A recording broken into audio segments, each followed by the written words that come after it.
Le 5G s'en vient parce que le 4G, c'est pas assez. Fait que ça nous prend le 5G. Puis le 5G, ben, c'est une autre partie de balle.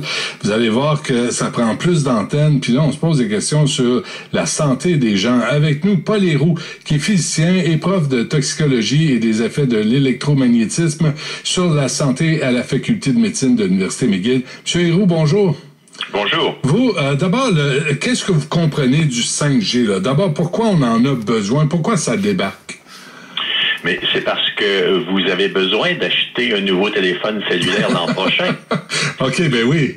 Autrement, il va y avoir des usines qui vont fermer. Donc, c'est une industrie qui a eu un grand succès et qui veut continuer son succès.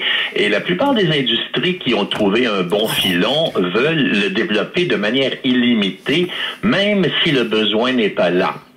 Mais là, après le 5G, ça va être le 12G, le 28G, le 40G? C'est comme les mises à jour de votre logiciel. Il faut qu'on ait quelque chose à vendre. Ouais. À mon avis, les téléphones cellulaires ont montré leur utilité. Ils ont été mal conçus. Le réseau implique des expositions exagérées de la population à ces ondes-là, mais on veut en mettre plus parce que l'industrie, en fait, n'a aucune conscience vis-à-vis des effets sanitaires de ces radiations-là. Ils ont, je dirais, recruté les organismes gouvernementaux en leur fournissant de fausses informations de leur côté, et l'individu est laissé à lui-même pour se protéger. Et dans le cas du 5G, c'est que l'implantation de toutes ces tours-là, ça va créer une modification permanente de l'environnement, irréversible, et l'industrie est très pressée. Elle nous dit c'est une course contre les Chinois, c'est une course contre des puissances étrangères fictives pour justement déployer des systèmes. Une fois qu'ils vont être là, on va devoir les endurer et on va devoir endurer leurs conséquences. Mais là, on parle de nouvelles tours, de nouvelles antennes. Là, on parle de milliers là, de nouvelles tours, de nouvelles antennes. On parle juste de Montréal en plus. Oui. De Montréal, et ces antennes-là vont être plantées sur le domaine municipal, sur des terrains publics, ce qui fait que le domaine public va être un complice de ce déploiement-là, ce qui veut dire que lorsqu'il va y avoir des poursuites pour des dommages à la santé, on va poursuivre également notre propre municipalité, ce qui est merveilleux pour les pourvoyeurs de télécommunications parce qu'ils ne sont pas assurés. Alors, OK, reprenons ça. Là, vous avez mentionné, M. Héroux, le mot radiation. Et il y a des gens qui écoutent là puis qui se disent, wow, minute, de quoi il parle, lui, là? Alors, quand on parle de champs électromagnétiques, là, quand on parle de radiation, on parle de quoi, là, dans ce cas-là, là, ces zones-là auxquelles nous, avec lesquelles on doit vivre? Oui. Bon, ben, vous savez qu'il y a des radiations ionisantes qui sont des radiations essentiellement nucléaires. Ça, ce sont des radiations à haute énergie. Et dans le cas des radiations électromagnétiques, l'énergie varie avec la fréquence. Et l'industrie, avec le motif de déployer beaucoup de systèmes sans fil, a créé ce que j'appelle une fausse science. Une fausse science qui dit que si ça n'ionise pas, en d'autres termes, si c'est pas autour de l'ultraviolet, ça ne fait rien à personne ni à aucun système biologique. Et en fait, toutes les fréquences qu'on utilise pour les télécommunications, et là je parle de quoi? Je parle de la modulation d'amplitude, de la modulation de fréquence qui sont là depuis une centaine d'années. Je parle de la télévision qui est irradiée. Je parle des téléphones cellulaires de première génération, de deuxième génération, de troisième génération, de quatrième génération. Tous ces systèmes-là, en fait, diffusent de l'information en utilisant des ondes électromagnétiques qui sont non ionisantes. Et l'industrie a perpétué la notion fausse, disant que ces ondes-là avaient d'effet sur rien du tout du point de vue sanitaire, alors qu'en fait c'est faux. Mais on avait besoin de cette religion-là afin de continuer à faire, je dirais, évoluer le marché. Êtes-vous inquiet pour la santé des gens? Je suis très inquiet parce que on a des évidences absolument spectaculaire du fait que ces radiations-là sont dangereuses. On a un rapport majeur du National Toxicology Program aux États-Unis qui a été fait par essentiellement l'office gouvernemental américaine la plus reconnue vis-à-vis de l'évaluation de toxicité. Et ce test-là de 30 millions de dollars US devait démontrer que c'était pas dangereux. Et ça a démontré absolument tout le contraire. Leurs résultats ont été confirmés par l'Institut Ramazzini en Italie. Ça suit un rapport en 2002 qui dit que les radiations de basse fréquence, les champs magnétiques d'Hydro-Québec, sont associés à la leucémie chez l'enfant. Un rapport de l'Agence internationale sur le cancer également qui dit qu'en 2011 que les radiations radiofréquences telles qu'utilisées dans les cellulaires sont dommageables, sont associées au cancer du cerveau. Donc, on a des évidences criantes, mais malgré tout, l'industrie a eu beaucoup de succès à fournir aux officines du gouvernement des informations biaisées qui leur permettent de continuer à louer le spectre électromagnétique. Et finalement, ce qui se passe, c'est que le gouvernement fédéral engrange 1 milliard de dollars en permettant l'irradiation forcée de toute la population. C'est très grave ce que vous dites là, M. Héroux. Absolument. Et comment se fait-il qu'il n'y a pas de rayonnement à ce que vous dites, là? Comment se fait-il que ce discours-là, on ne l'entend nulle part dans les médias?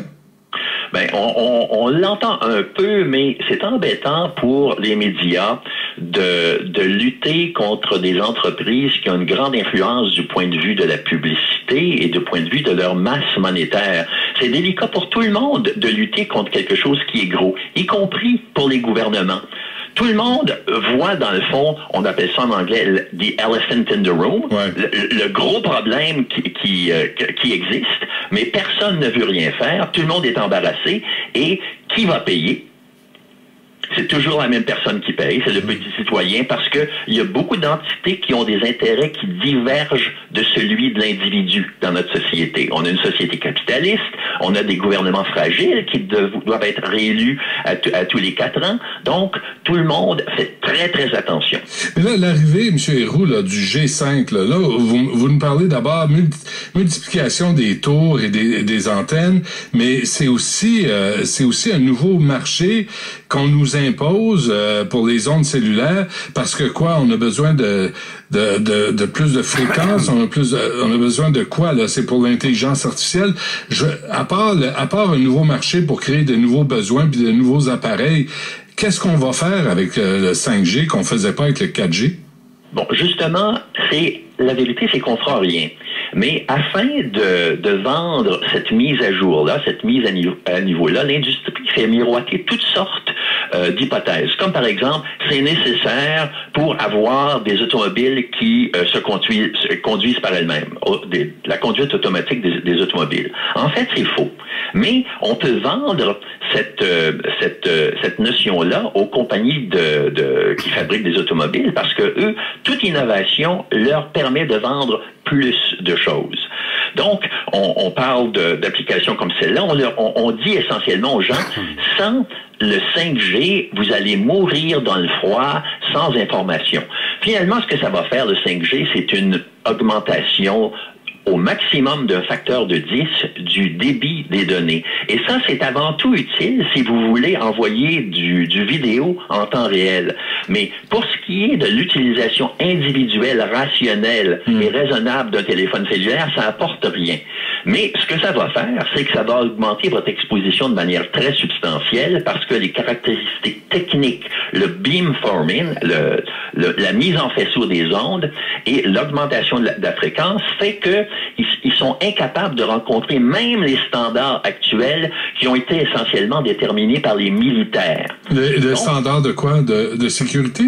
Le standard de sécurité, c'est ce qui en fait est une copie collée de ce qui a été, je dirais, ourdi par l'industrie américaine autour des années 60, parce qu'à cette époque-là, il fallait lutter contre Spoutnik, il fallait lutter contre l'URSS dans la guerre froide. Donc aux États-Unis, tous ceux qui disaient que les radiations électromagnétiques étaient, je dirais, dangereuses, étaient vus comme antipatriotiques. Donc, on a installé des standards extrêmement élevés. Et est-ce que le standard qui est acceptable pour un pilote de F-16, un pilote d'avion de chasse, c'est approprié pour votre fille qui est en première année puis qui va s'asseoir en dessous d'un routeur? C'est une maudite bonne question. Est-ce que les compagnies, 2-3 affaires avant qu'on se quitte, M. Héroux, là, mais cette conversation devra, j'espère, être prise ailleurs aussi. Est-ce que les compagnies de télécommunications ont essayé de vous faire taire?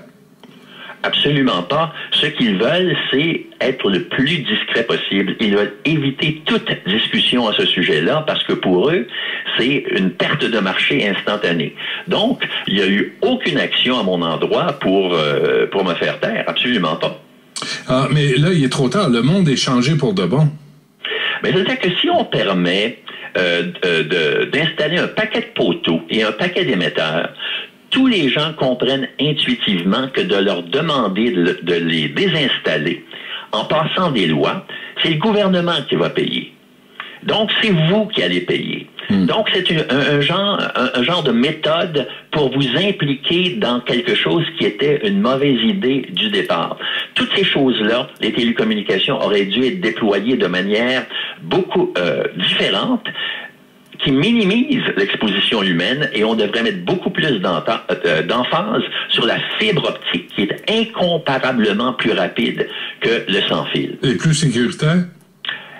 C'est totalement sanitaire, la fibre optique. En d'autres termes, le signal est totalement confiné. Ouais. Et c'est 10 millions de fois potentiellement plus rapide que le 5G. Et on ne l'exploite pas? On l'exploite pas parce que les entreprises de telco l'utilisent pour elles-mêmes, mais pourquoi ne pas, je dirais, livrer aux consommateurs les choses qu'il veut au compte-gouttes plutôt que comme une avalanche d'eau? Et pourquoi le silence de la santé publique là-dessus? La santé publique, ils reçoivent les informations de l'industrie qu'ils accumulent depuis 50 ans avec un plan très clair de déployer dans l'environnement le plus grand nombre d'émetteurs possible. Du point de vue d'un ingénieur, les humains sont utiles uniquement par leur portefeuille. Ce qu'ils veulent, c'est vendre le plus de produits possible. Et ça veut dire que c'est la robotisation de la société au complet et l'humain devient marginal.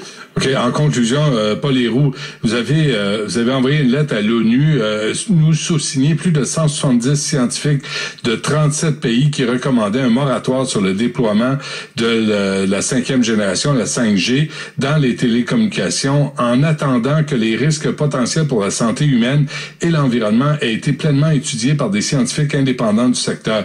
La réponse à cette lettre-là a été laquelle? Il n'y a eu aucune réponse, mais moi, ce dont je fais la promotion, c'est pas de faire plus de recherche. La recherche a déjà été faite. Ce qu'il faut faire, c'est que il faut réduire notre exposition à ces radiations-là, et il faut utiliser de bonnes solutions d'ingénierie qui nous permettent d'évoluer et d'avancer plus vite qu'avec le sans-fil.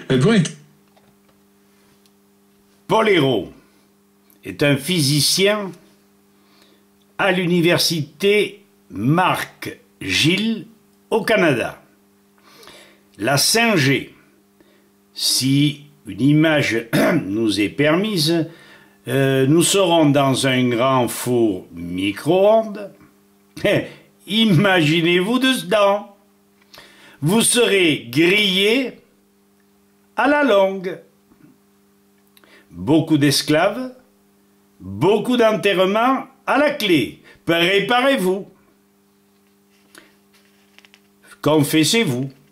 D'autant que nos criminels mondiaux ajouteront les vaccins à la clé avec puce. Peureux au possible, nous accepterons un vaccin soi-disant salvateur. Tu parles. Bonjour les souffrances. Alors, ne bougez pas, restez terrés. Moi, je m'en tape, je ne vais pas aux enterrements.